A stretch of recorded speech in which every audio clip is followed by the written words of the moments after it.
Hello, one and all. It's your boy, Alternative Voice again. Today, I'm going to talk about the ongoing war on the Second Amendment. See, the Second Amendment was written because our founding fathers knew that there would be people like this. And as a result, no one has, well, very few have come out and said that they want to repeal the Second Amendment. That's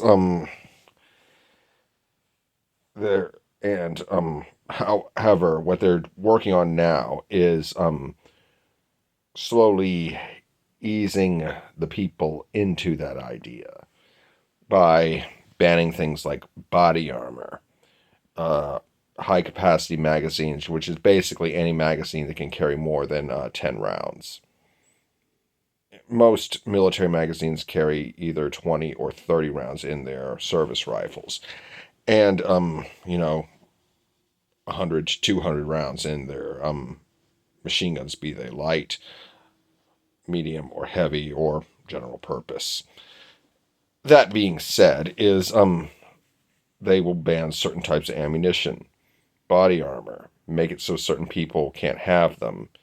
See, what they're going to do is they've already done this. They're making the list of things that can get you disqualified from owning a firearm.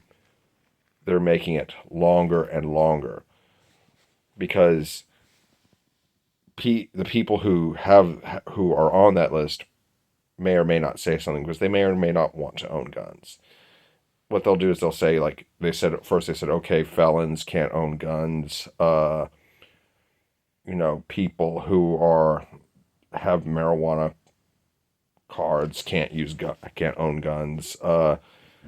People medical marijuana cards. People who have a domestic violence conviction of misdemeanor, by the way, they can't have guns. And several people cheered, like the law enforcement cheered, the battered women's shelters cheered, and you know and the mass shootings are the best thing for the anti-gun crowd because it just gives them more and more ammunition, pun intended. And however, mass shootings account for a very small number of gun deaths.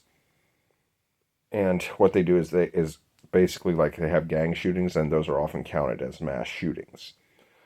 Uh, so state by state, they will go around enacting laws like this. California and New York are prime examples of this. They just keep going and going and going, and the states around them have followed suit. I mean, Nevada, uh, Oregon, and Washington State have all received uh, good gun control ratings, as have several states around New York, such as New Jersey, Connecticut, Rhode Island, etc., and Massachusetts. You see, these bastions are what they're working on. They're getting red flag laws put in place. And now red flag laws may seem like a great idea because, I mean, it's like there's some lunatics out there talking about, this or that or threatening people. And, it'd be nice if somebody took their guns away. But what they do is they set the bar lower and lower and lower. It's like, ooh, that guy creeps me out. Or, ooh, that guy's a prepper. He's scary. Or, he said a mean thing to me.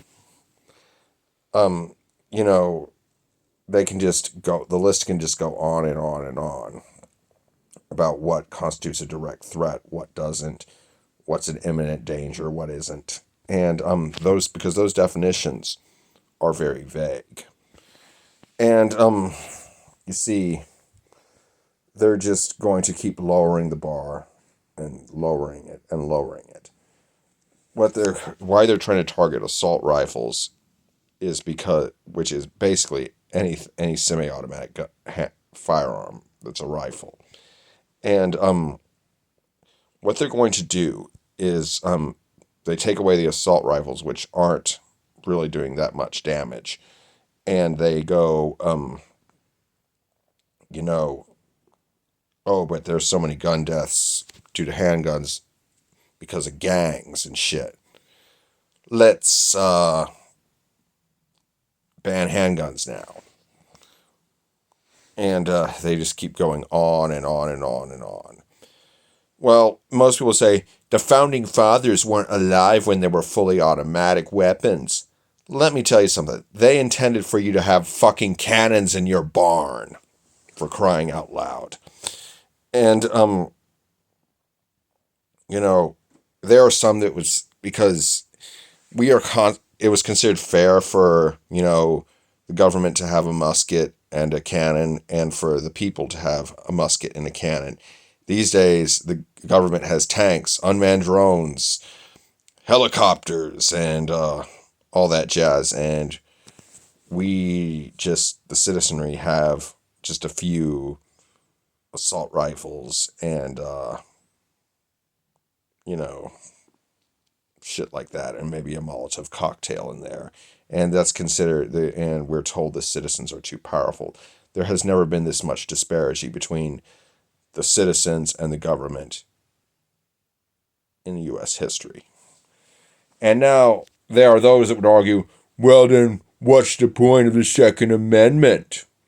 The people can't beat the United States government with with all the police and the military. Funny, I heard about these people called the Viet Cong, the People's Army of Vietnam, PAVN, NVA, whatever you want to call them. So the NVA and the VC, yeah, they won against the United States military. And so did these funny guys with the funny little towels on their heads and the big long beards. What was it? What were they called again?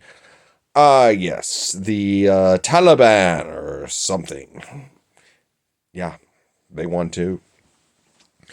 What we have seen throughout history, well, recent history, is since World War II, if we look at the French in Algeria or the French in Vietnam, the insurgents won. If we look at the Soviet Union in Afghanistan or its successor state, Russia in Afghanistan, Chechnya, at least the first time around in Chechnya, big time, the insurgents won. And in the case of the Chechens, big time. And finally, well, not finally, but we also have Israel and South Lebanon. They were there for 15 years and lost to Hezbollah. And then, yes, we have the United States in Vietnam and Afghanistan. So what we see here is, in modern conflicts, when professional militaries fight insurgents, the insurgents win. And, you know, we often, at first glance, it's like, how the fuck do you how do you not conquer that? The answer is simple. The insurgents don't have to win. They just have to not lose. And if you're fighting an insurgency, if you're the professional military, if you don't win, guess what? You lose. And, anyway, we are going to be moving on here now. We need to go on the offensive, people. We need to start demanding that red flag laws be repealed. We need to push for constitutional carry. We need to push for the end of the National Firearms Act and the Gun Control Act of 1968. And, I mean, it's like, I believe strongly that everyone has a right to defend themselves and their country from tyranny. The Second Amendment is not an antique. It's alive and well and should be regarded as such. I am at a loss right now. I mean, it's like, you know, people say, I live in a country where I see Mulan Labe right next to a Thin Blue Line bumper sticker. I see people who are saying that the police are horrible and that the government is running concentration camps, calling for more and more gun control. And it's just absurd. You see, I am trying to educate people. I'm trying to make people aware. That's why I'm making the videos like this. And I want y'all to know that, 2024 is not going to be a quiet year. It's going to be wild. I suggest you get ready. Sic Semper Tyrannis, Mulan Labe, and don't tread on me. Be good, y'all. Peace.